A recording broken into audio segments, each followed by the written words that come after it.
You just don't get to build in quiet. Well, it's a gift and a curse, right? It's one of those things where there must be a part of you that's like, great, there's an interest in what I'm doing. Yes. But there's also just such scrutiny in what you're doing. There's a lot of focus on every detail and every moment of quiet. Do you every single moment quiet, everything, quiet, and everything? It really does. It really runs the gamut. But at the same time, what a blessing that it creates and generates so much buzz and so much interest.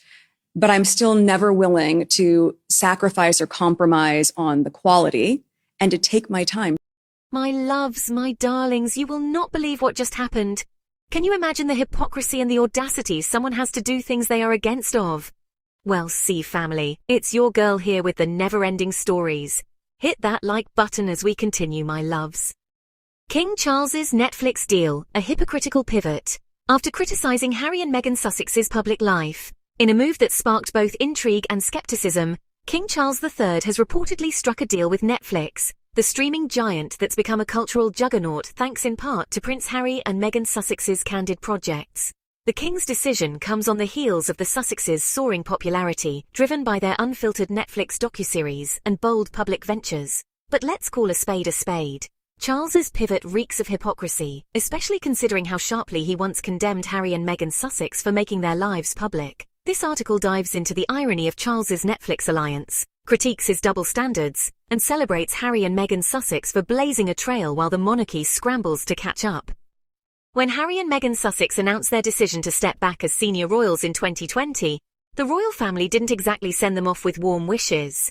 King Charles, then Prince of Wales, was among the most vocal critics of their choice to forge an independent path, one that leaned heavily on media deals and public storytelling. Their 2021 Oprah interview and the 2022 Netflix docuseries Harry and Meghan sent shockwaves through Buckingham Palace, with Charles reportedly viewing these moves as a direct affront to the monarchy's carefully guarded image.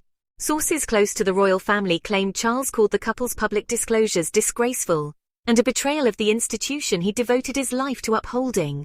The narrative from the palace was clear.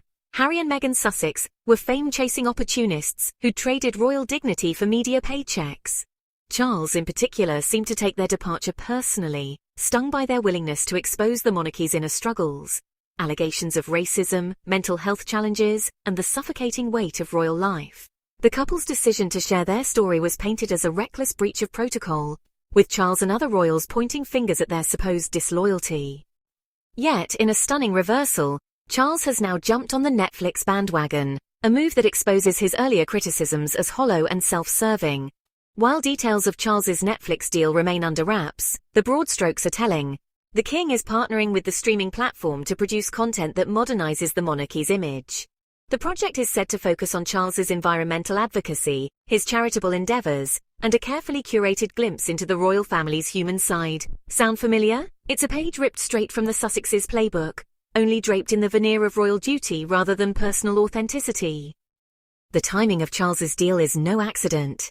Harry and Meghan Sussex's recent projects, including their Netflix docuseries and ventures like Meghan Sussex's lifestyle brand, American Riviera Orchard, have kept them in the global spotlight. Their Harry and Meghan series drew millions of viewers, resonating with audiences through its raw honesty about royal life and its challenges.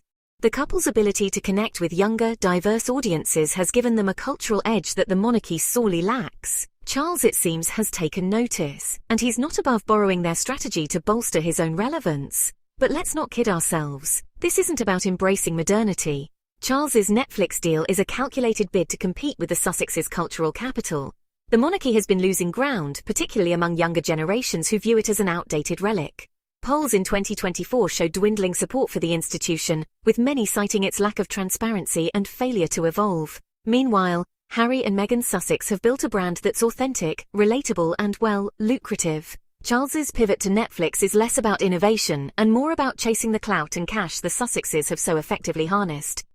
The audacity of Charles's Netflix deal lies in its glaring double standard. When Harry and Meghan Sussex signed with Netflix, they were lambasted as sellouts who'd abandoned their royal duties.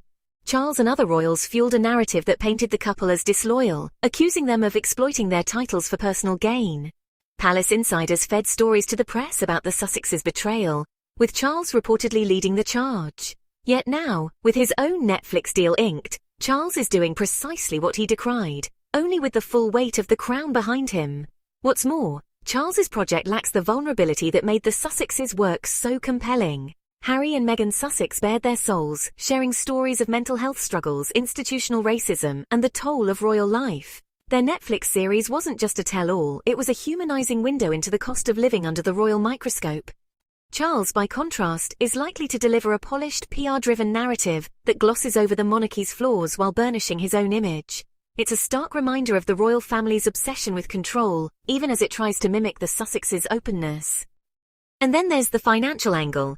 Harry and Meghan Sussex had to fend for themselves after being cut off financially by the royal family. Their Netflix deal, along with other ventures like Spotify and Meghan Sussex's lifestyle brand, was born out of necessity as much as ambition. They built their empire from the ground up, without the safety net of royal wealth. Charles, with his vast personal fortune and taxpayer-funded resources, has no such excuse. His Netflix deal feels less like a bold leap and more like a greedy grab for relevance, a king dipping his toes into the media waters he once scorned. While Charles plays catch-up, Harry and Meghan Sussex deserve praise for rewriting the rules of royal life. Stepping away from the monarchy wasn't just about leaving titles behind, it was about escaping a system that demanded their silence and stifled their voices. Their Netflix projects gave a platform to issues like mental health, racial equity, and the pressures of public life, resonating with millions who saw themselves in the couple's struggles.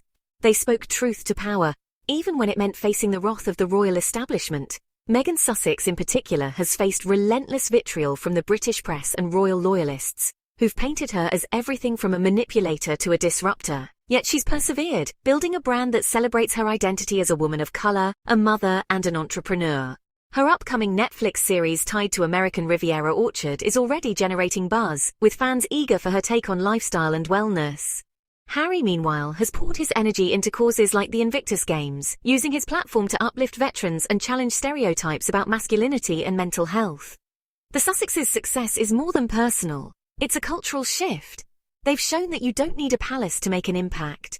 Their authenticity and willingness to confront uncomfortable truths have resonated with a global audience tired of the monarchy's polished facade. By contrast, Charles's Netflix deal feels like a pale imitation, a late attempt to ride their coattails without embracing the vulnerability that made their projects compelling. Charles's Netflix deal is a symptom of a deeper crisis. The monarchy is struggling to stay relevant in a world that no longer bows to tradition.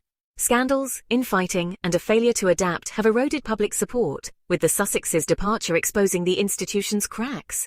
Their success outside the royal fold has only widened those fissures, showing the world what's possible when you break free from the palace's constraints.